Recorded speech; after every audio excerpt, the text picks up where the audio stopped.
Salam jumpa dengan Pungta dari Paroki Cawas.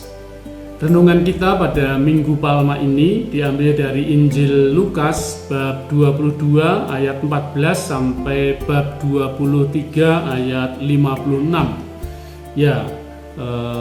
Pasio sangat panjang, tetapi kita bisa merenungkan bersama untuk memasuki pekan suci ini.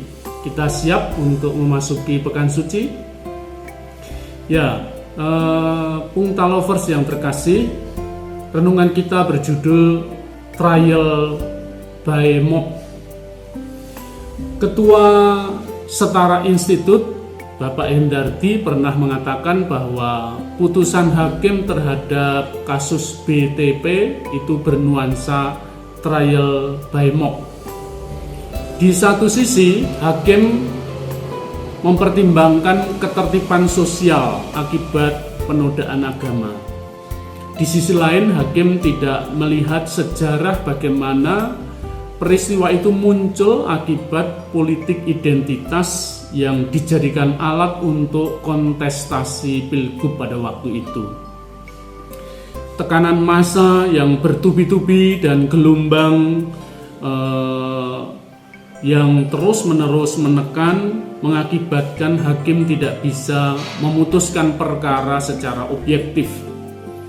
Aspek non-yuridis inilah, yakni tekanan massa yang lebih dipertimbangkan agar tidak terjadi chaos sosial di tengah masyarakat daripada membebaskan seseorang yang tidak bersalah.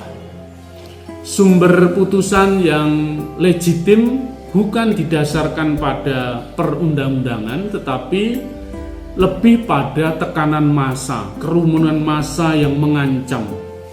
Inilah yang disebut dengan trial by mob. Ada hal yang perlu dipertimbangkan dalam membuat sebuah keputusan, yakni prinsip in dubio pro reo. Artinya, jika hakim ragu atau bimbang dalam suatu hal, maka putusan haruslah berdasar pertimbangan yang paling menguntungkan bagi terdakwa. Namun, tekanan massa yang terus-menerus bertubi-tubi mendesak bagi pengadilan, itulah yang mempengaruhi sebuah keputusan. Massa sudah diprovokasi untuk menghakimi dan menghukum seseorang.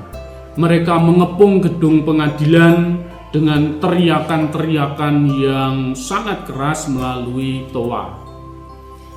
Nah, Pungta lovers yang terkasih, pada Minggu Palma ini kita mendengarkan kisah Pasio, sengsara Tuhan Yesus.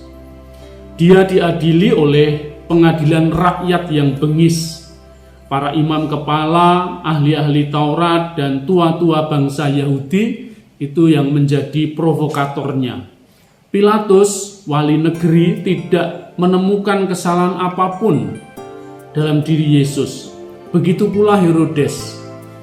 Mereka ditekan oleh rakyat yang sangat banyak dan mereka berteriak-teriak. Padahal Pilatus sudah memilih prinsip in dubio pro reo, yakni dengan memberi hukuman cambuk, hukuman yang sesuai dengan apa yang dituduhkan. Tetapi rakyat yang telah diprovokasi terus mendesak. Mereka berteriak-teriak, salibkan dia, salibkan dia, salibkan dia.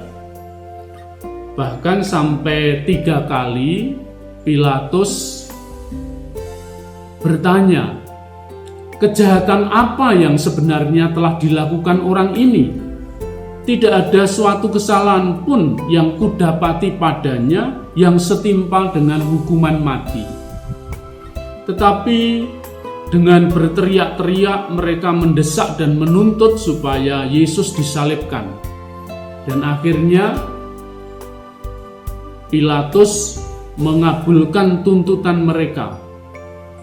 Teriakan-teriakan, desakan-desakan, tekanan dari massa yang begitu beringas, itulah yang mempengaruhi keputusan Pilatus. Inilah yang disebut dengan trial by mob.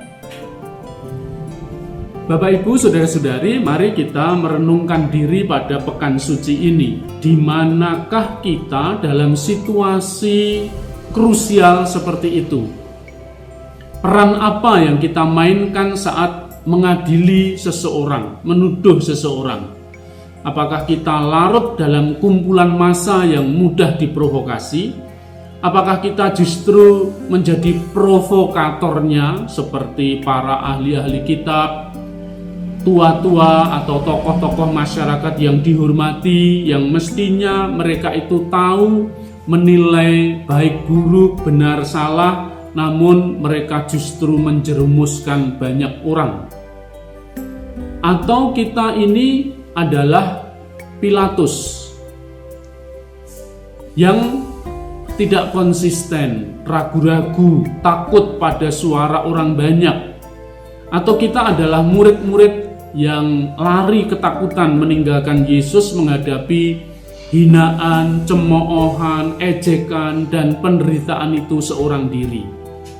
Ada banyak peran yang sedang kita mainkan dalam pesiaran iman mengikuti Yesus. Ada juga Simon dari Kirene, Veronika yang mengusap wajah Yesus, wanita-wanita Yerusalem yang menangisi Yesus, atau juga Maria yang setia sampai di bawah salib Yesus. Selama pekan suci ini kita diajak untuk merenung secara pribadi. Mungkin kita ikut menjatuhkan putusan yang tidak adil pada orang lain. Mungkin kita membuat Yesus menderita lewat tindakan dan tutur kata kita kepada orang yang ada di sekitar kita. Kitalah yang membuat Yesus tergantung di kayu salib. Mari kita memasuki pekan suci dan kita merenungkan diri kita supaya kita nanti juga pantas mengikuti perayaan kebangkitan Tuhan. Tuhan memberkati.